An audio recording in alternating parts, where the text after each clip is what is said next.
Bam Bam, toujours sur GAC, on est avec Sophia, Axel et Margot. Mesdemoiselles, la question du soir, pourquoi faut-il lire Chainsaw Man?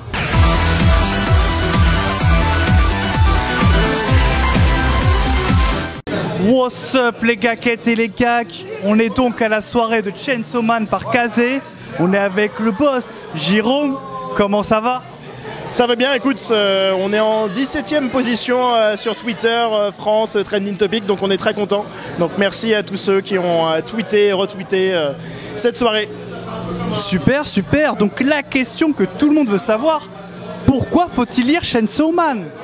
Bah, c'est une excellente question, mais c'est pas très compliqué en fait, j'ai envie de dire. Pour toutes les personnes qui ont déjà lu du shonen, pour toutes les personnes qui aiment le manga, en fait il faut juste tester. Parce que c'est complètement fou, c'est un univers complètement barré. Et on est loin du héros qui veut absolument défendre tout le monde. Il a une vie de loser. Et il va se retrouver dans des situations complètement incroyables. Graphiquement, c'est beau.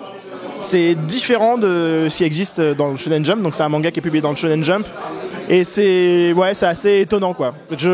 C'est difficile d'en parler, mais vraiment juste testez-le, regardez, lisez le premier chapitre et voilà, testez quoi. Alors pourquoi il faut regarder Chainsaw Man? Parce que déjà ça change des autres shonen.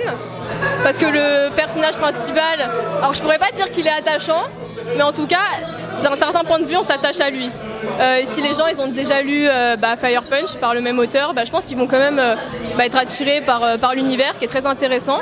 Et en plus de ça, les planches, elles sont magnifiques. Enfin, moi perso, j'ai kiffé direct. En gros, j'ai l'impression qu'en ce moment, dans le shonen, on arrive dans une nouvelle ère en fait.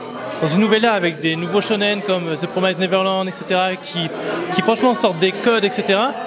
Et là, Chainsaw Man, c'est complètement assumé. Ça va plus loin que ça. Et en vrai, question histoire, bon, vous ferez votre idée, mais moi je trouve que c'est une vraie tuerie. Donc franchement, allez-y, mais sans limite. Allez-y, allez-y.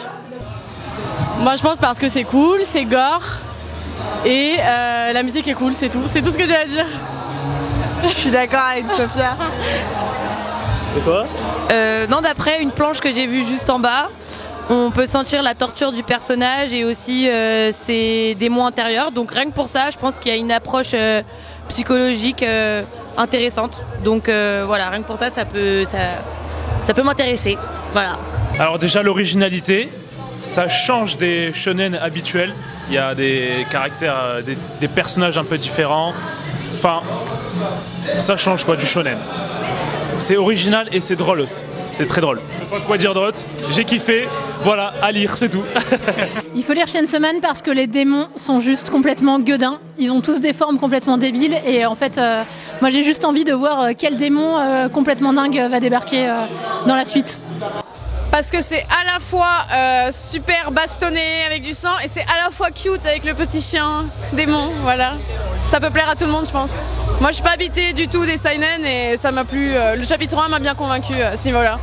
Attention, c'est un shonen et non un seinen hein. C'est à la limite, ça joue sur une limite floue, hein, on va dire. De toute façon comme l'a dit aujourd'hui, je crois que c'était le président de Crunchyroll, on peut pas le mettre dans une case conventionnelle des mangas, ça se rapproche vachement plus de la cinématographie, des films d'horreur, etc., ou des films d'angoisse, etc., que plus la littérature japonaise. Ils inspirent vachement de la cinématographie à ce niveau-là.